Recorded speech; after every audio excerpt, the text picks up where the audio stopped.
Hey guys, it's Sam here and welcome to another 3D video. Blender's physics can be a real headache, fluid leaks, cloth clipping, and wild simulations. Let's dive into why these problems happen and how to fix them so you can get smooth, reliable results every time.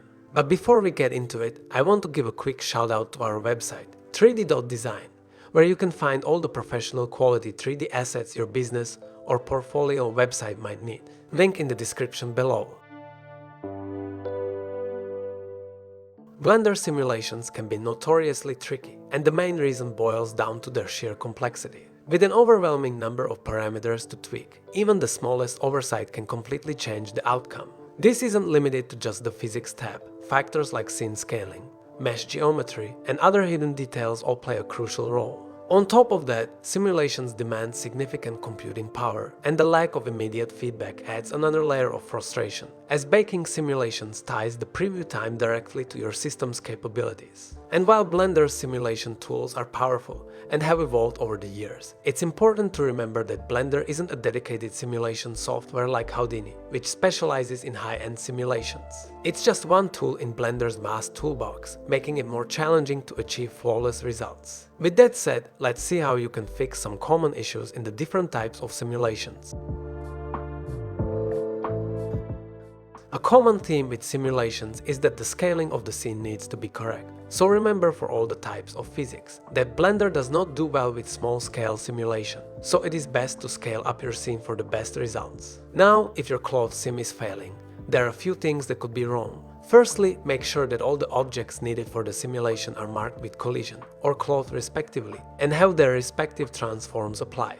If the cloth collision does not look right, or if it is clipping, you will need to adjust the collision margin of both the cloth object and the collision objects. If the cloth sim is looking too blocky, adjust the face count to a higher number with the subdivide tool in edit mode, and then use the smooth tool. Remember that the more face the cloth has, the softer it will appear, so adjust it according to the look you are going for. You can also add a subdivision and solidify modifier, but remember that with modifiers, any modifiers need to come after the cloth modifier, so make sure that it is always first in the stack.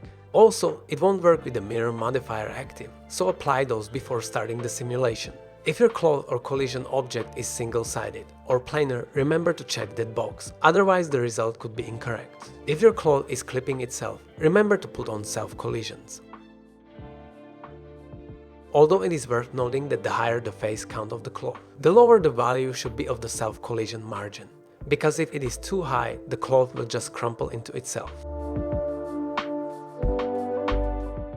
Smoke physics can be very difficult to get right and can be very intensive on the computer. Oftentimes, the smoke will just not show up when you set the domain and object to smoke. The best way to set up a smoke simulation is to go under Quick Effects and then Quick Smoke. This will almost guarantee that there will at least be smoke emitting from the object. And you can then just adjust things like resolution, noise, dissolve, and so on, to make sure it looks like you want it to. Then if you want the fire to show up in the render, you will need to add a texture to it to show up. Here is the texture setup you will need for the fire to show in the render. All credit for this ingenious node setup goes to Blender Made Easy. His video goes over more details and settings, so I recommend giving it a watch after this one. Just like smoke and fire simulations, the best way to start would be to use the Quick Effects option, which will result in a good starting point. After that, it is best to set the cache type to modular and check the is resumable option, so that you can pause the baking at any time to see if it is working.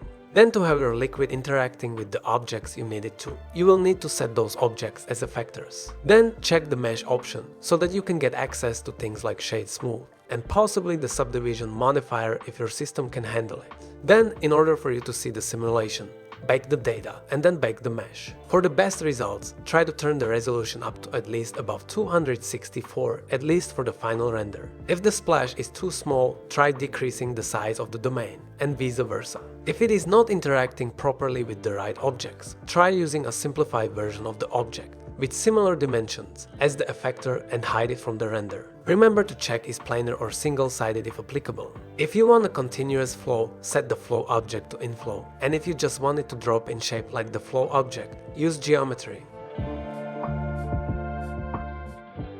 Rigid body physics is probably the most straightforward, and easy simulation in Blender, but it does work a little different than the others. First of all, it does not get baked in the Physics tab, but rather in the Scene World tab under the Rigid Body Worlds cache. And in order for multiple rigid bodies to interact with one another correctly, and for the render to work correctly, this bake needs to be completed. Another thing to check if the simulation is giving problems is once again the collision margin as well as the method of collision. Where convex hull usually works, some passive objects with openings like buckets will work better with the mesh option. If you want to animate an object before the rigid body simulation, remember to keyframe the animated option as on the frame before the sim, and off on the frame where the sim should start. Also, if you want the rigid body to interact with other physics objects, like cloth or liquid, remember to set it as collision for the cloth, or as a liquid effector for the liquid, and then bake the rigid body world cache for it to work correctly.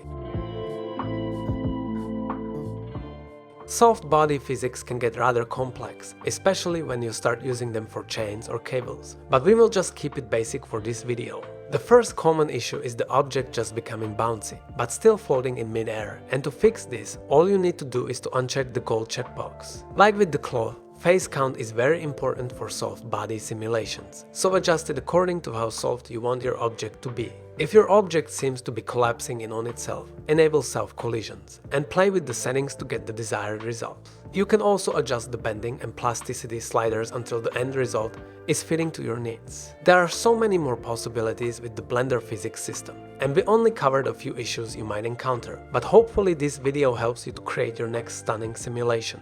If you enjoyed this video or learned something new from it, remember to hit the like and subscribe buttons, so you do not miss out on any future content. And once again, if you are looking for high-quality, professional 3D assets for your website, check out 3D.design in the description below.